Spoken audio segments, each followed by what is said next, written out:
Well, Halloween is coming, so we're going to try not to frighten you, okay? We're going to talk about human resources, but remain calm. We've got this covered. My guest is an expert in human resources with a particular emphasis on municipal government human resources.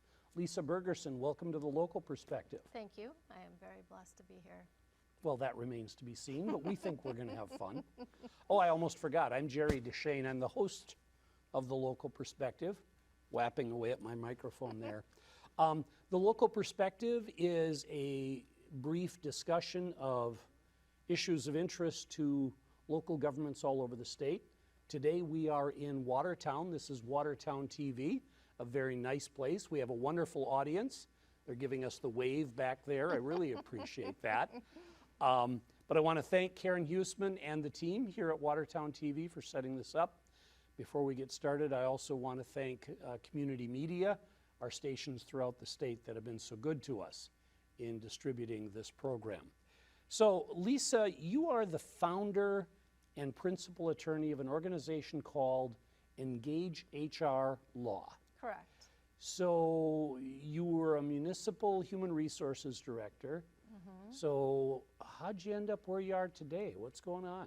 Well, the first half of my career, so for 19 years, I practiced employment law with a downtown firm in Milwaukee, and kids happened, and I was unable to juggle that career. So I stepped out of the working place for a while and raised my kids. Actually, by the time they got to school, I took up this position at the City of Pewaukee, working part-time at that time, leading human resources. So and I've been there 11 years. About 2 years ago, I said to my administrator that I really was looking to get back into law. You know, before my career sunsetted, I wanted to be practicing law again. And so he and I put a transition plan in place.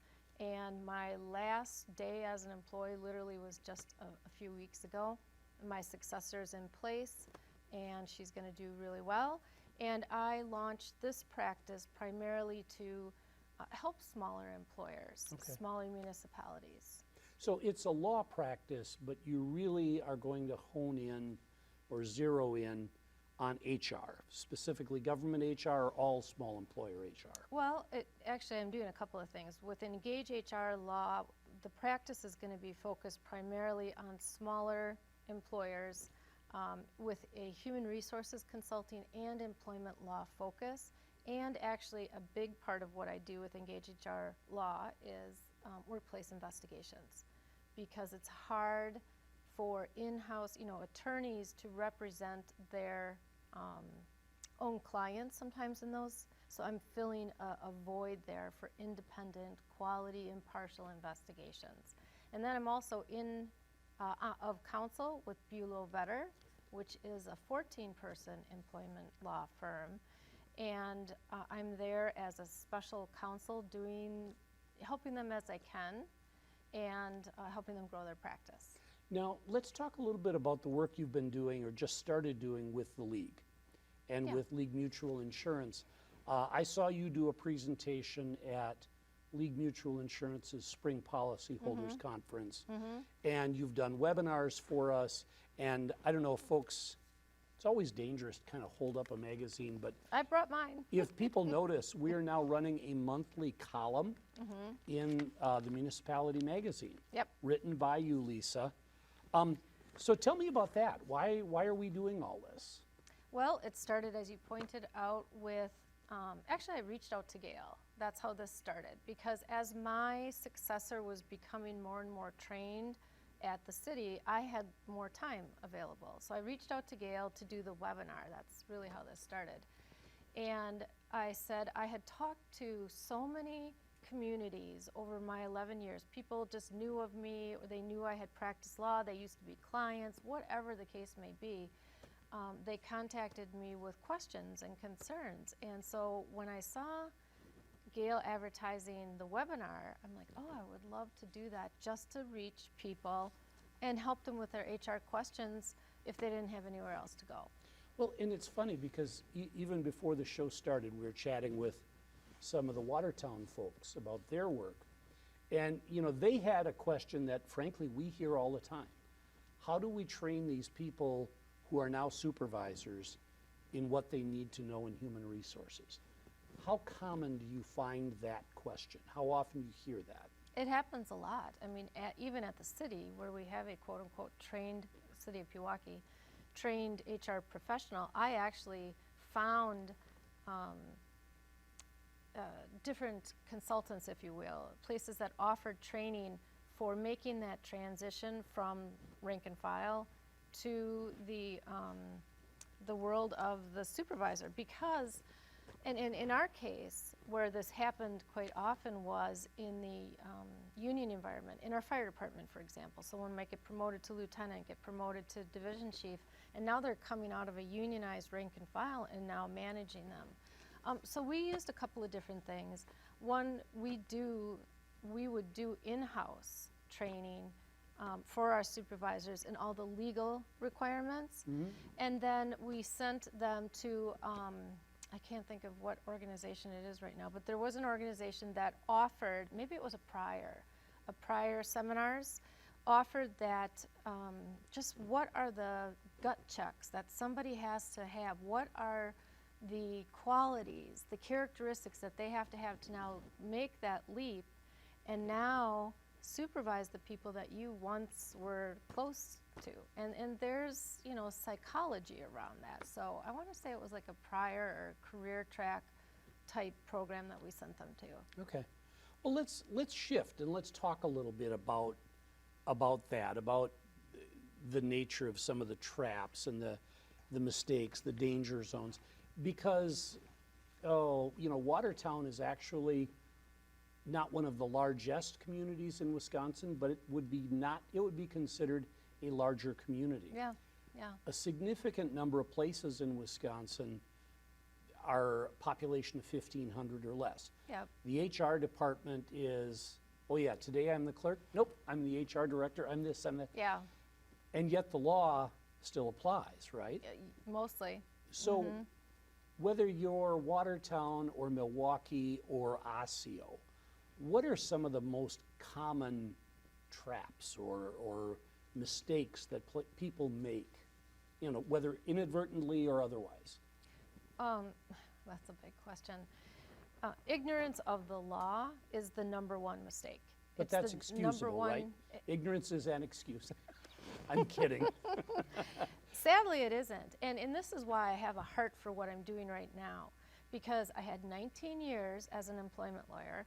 I had 11 years as a human resources director. Okay? That's a combined pretty good resume there. I still, in my time there, found that there were little quirks and pieces of the law that I wasn't aware of. And so what makes me nervous about that is someone who doesn't even have that training, that baseline, you know, what can we do to help get them where they need to be? Okay. So, and I made a joke about that. Obviously, ignorance of the law is no excuse. Human resource law is always evolving, very complicated. Yeah. So what's, a municipal administrator to do? Where should she start on day one? Boy, that's a day one.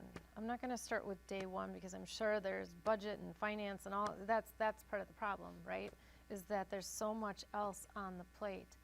But the people part has to be a priority in some extent. And that's because it is an area that's so fraught with danger. And I just want to bring this one issue up because the #1 area where I think we've seen issues after the league conference, for example, I had so many people come. After the webinar, I had so many people call, and wage and hour is a big issue.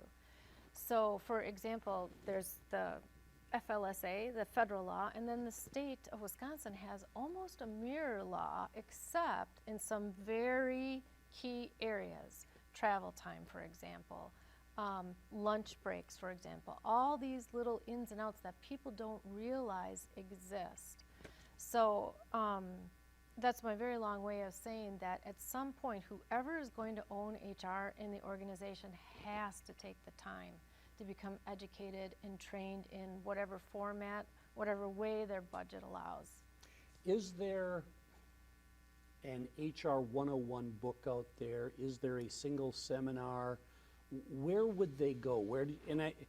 And I say part of this because I think the league itself is going to try to provide the answer with Yes. your expertise. Yep.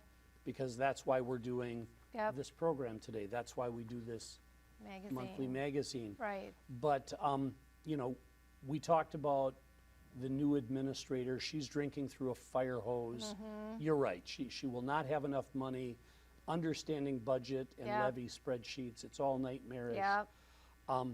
But is there a good kind of, at least get you started, place to turn to?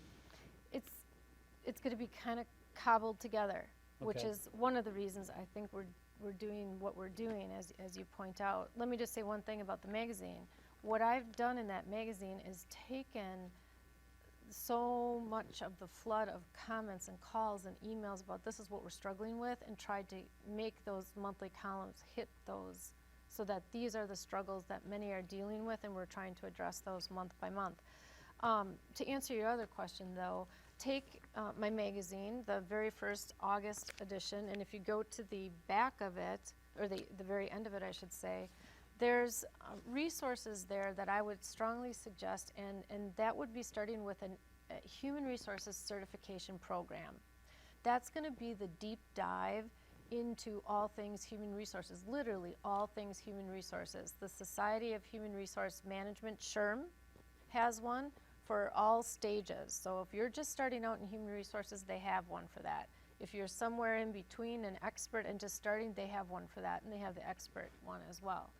SHRM's an excellent resource for that. HRCI is another organization that offers it. I can't remember the other one called, the Public Employer International something, I can't think of it right now, but they offer a certification program. And then use your free resources, like ICMA offers. They have an amazing page, quite frankly, dedicated to human resources issues. For $200, you can join SHRM, and they have an amazing offering of resources. Where things get a little dicey is just what I talked about before, which is where Wisconsin law differs from these other organizations. Aren't going to deal with Wisconsin law, really. So that's where the cobbling comes in. You have to look at some other places for that. So for example, SHRM has local chapters throughout the state. I think there's a map that I provided in that article.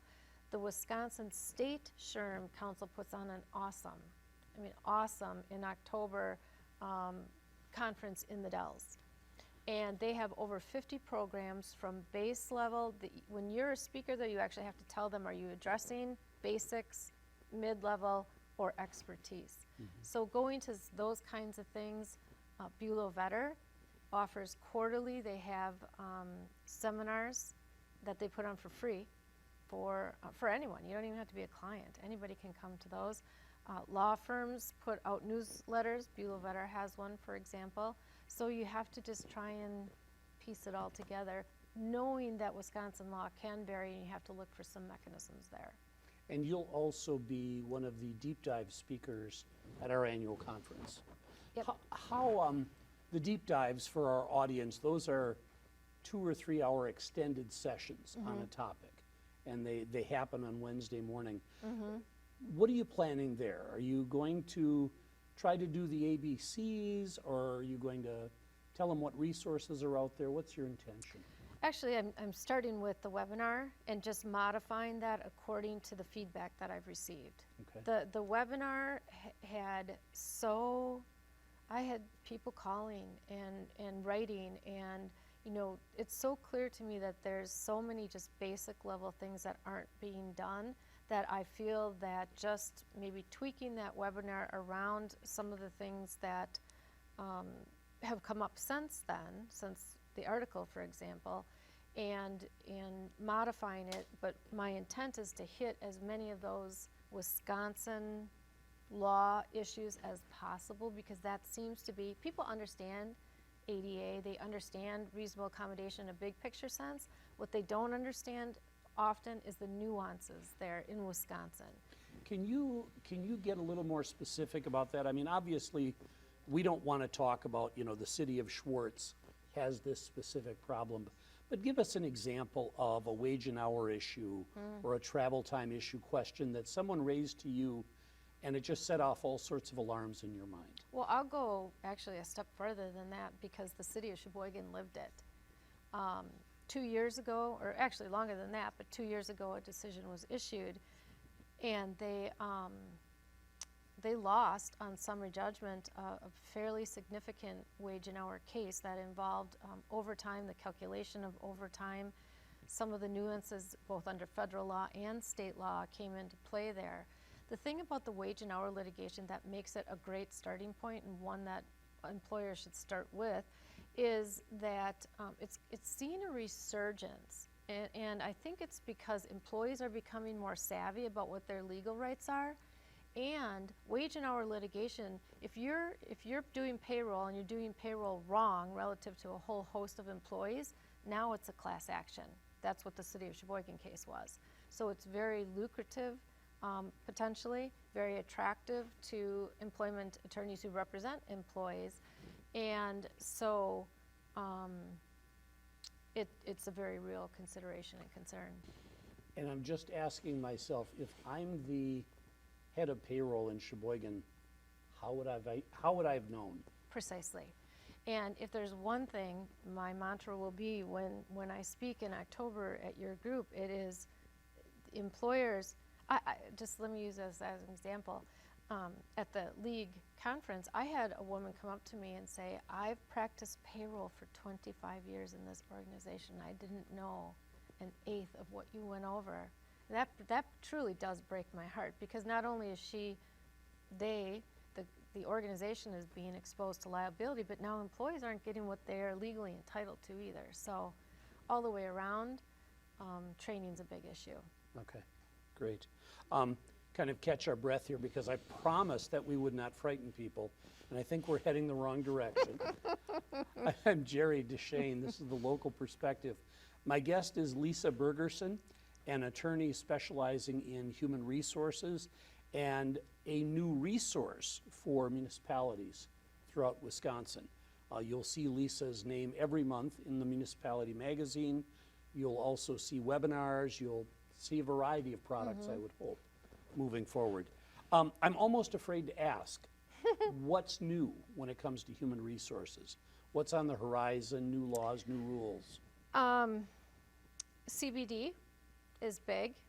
Oh, yeah. I've had so many questions about CBD, and we obviously don't have time to get into it. Just from a thumbnail perspective, CBD is legal in Wisconsin. Marijuana use is not. That may be coming, given the wave that we see. Just think to yourselves as employers, alcohol can impair somebody, and I have rights relative to use of alcohol by my employees. In a very big picture sense, it's the same thing with CBD. So we don't need to be overly concerned about that our rights will be any different if our employees are using CBD.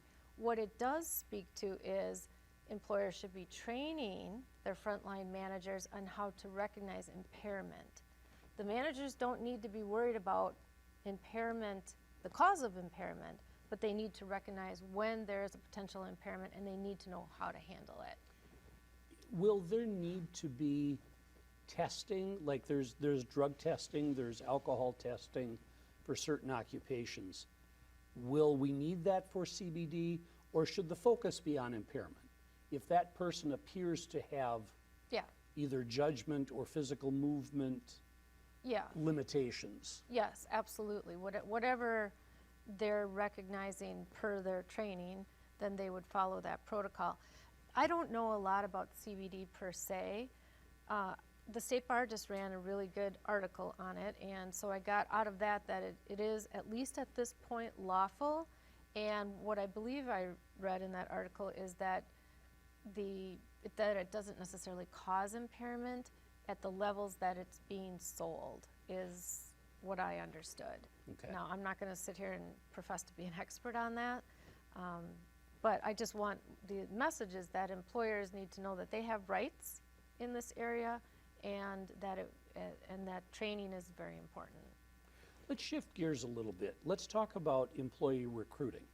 Right now, there is not a department out there, I think I can say with confidence, there's not a department in any city or village in Wisconsin that doesn't have its eye on something, some sort of employee need. Yeah. A shortage of police officer candidates, or this or that. Yeah. First of all, what are some recruiting techniques that work? And then second of all, what are some common mistakes that employers should watch out for? I would say that the number one mistake is, and I understand the shortage, I lived that shortage, paid on-call firefighters, assessors, building inspectors, engineering technicians. I lived that, so I know. I will tell you that the number one mistake is to get a body in the vacant position, regardless of who that person is, as long as they have your license or your certification. Making the mistake of just putting a body in the chair is a really bad one. Even in times of real? Even in times of desperation. We had plenty of desperation, especially in our building inspection and our assessing departments. There's contractors out there that can bridge you until you get the person who should be in that position. But let me answer the first part of the question. There's long-term and short-term strategies. Long-term, organically speaking, professions have to go back to high school. They have to go back to college. If you look at some of these professions I just talked about, they're not being populated. You know, these high school kids, these college kids, they don't look at these as professions. I will talk to a local in Waukesha County, a fire department there has established 3 different ways, their Explorer program, an internship, and a training program. And they are going into the high school by sophomore year, and they're getting these kids involved and excited about firefighting as a career, and in the meantime, they're building their brand and loyalty with these students. That's a great starting point. So you forget college recruiting. You need to get back to high school. Well, I say break into the party of college recruiting. Okay. Go to the job fairs at the high schools, and go to the job fairs at WCTC or any of the colleges. Honestly, they will probably invite you in. Okay. Short term, though, there's a couple of things. For a long time, I was very resistant to using LinkedIn. It just irritated me to spend the money. But finally, I broke down with our assessor recruitment. I figured I had nothing to lose and I had no candidates. Well, lo and behold, and the thing, what I like about LinkedIn is you can act as a recruiter. I mean, you can surf and do recruiting and reach out, and I did. And the person who's our assessor in Pewaukee today, I found through LinkedIn. So it cost me $450, which is a lot of money, but so was looking, and so was going through the agony of not having a qualified assessor. Yeah, having that position open for a Yeah, while yeah, can quickly cost you. yeah. Lisa, we're going to run out of time here, and I just have this sort of nagging, old-fashioned, if you will, thought in the back of my mind. Is it good enough for me to observe the golden rule? In other words, if I really approach how I treat employees or how I recruit employees as a nice guy. You know, I'm a nice guy. Truthfully, I don't want to offend anybody. Isn't that enough? Won't that protect me? No. No. And it's one of the things that I talk about in the program. In fact, I think we're going to be talking about that in the December magazine, that the laws that apply don't care if you think you're a nice guy. There's certain things that you can't say. There's certain things you cannot do. And you have to know what those are, especially if you're involved in hiring and recruiting. Take your fire commissions, take your library boards. If they're doing the hiring and the interviewing, they should be trained in those do's and don'ts, and we're going to be covering those in an upcoming issue. Okay, great. Well, and we will certainly be working with Lisa a lot in the weeks and months that go forward. Whose job is HR? Does that fall to one person at City Hall? Let's assume you don't have a human resources department. Yes, someone has to own it, and it has to be the person who's going to take the time to get the education and the training that they absolutely have to do it right. Often it's going to be the administrator. It may be the clerk if there's no administrator. It may be the finance person. We've seen that in a couple of communities. Whoever can do what's required to be good at it is the person who should do it. Okay, great. Talking with Lisa Bergersen, attorney at law and Wisconsin's expert in municipal human resources issues. Lisa, I want to kind of wrap up around the question of local perspective. I ask all of my guests, what's your local perspective? And for you, I think what I want to know is, what's your vision? You just started this new boutique company to focus on this problem. What's your vision for how municipal HR practices look in 1 year, 5 years, 10 years? Well, I would say my local perspective first and foremost is that my message is, please understand how important HR is and how it truly does matter. And, you know, getting that message out, because what I heard a lot after the webinar, what I heard a lot after the conference seminar is that, well, my local officials don't think it's all that important. You know, so somehow getting that message out, whatever it's going to take, I will be putting resources together for people to share with their local officials, because I think that's where it needs to start in order for the staff to be able to treat it as important as it deserves.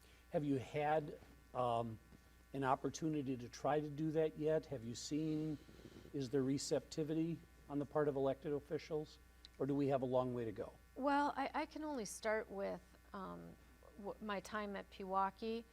Our mayor, when I was hired, who's now our administrator, was really behind the HR effort. But some of our appointed officials, not so much. So for our fire commission, for example, after some time, they agreed to let us do the training for them to get them ready for some upcoming. And then afterwards, they're like, oh, thank you for doing that. I have never heard that. And the same with we have a joint library board with the village of Pewaukee, and we did training for them this past winter as they were getting ready to hire a director, and they said the same thing. Oh, if I had only known how important this stuff really is, I really appreciate it. So getting out that word to the local officials, elected, appointed, is going to be part of what I'd like to be doing. Thank you. Lisa Bergersen, this has been The Local Perspective. Thank you for joining us. Thank you for having me.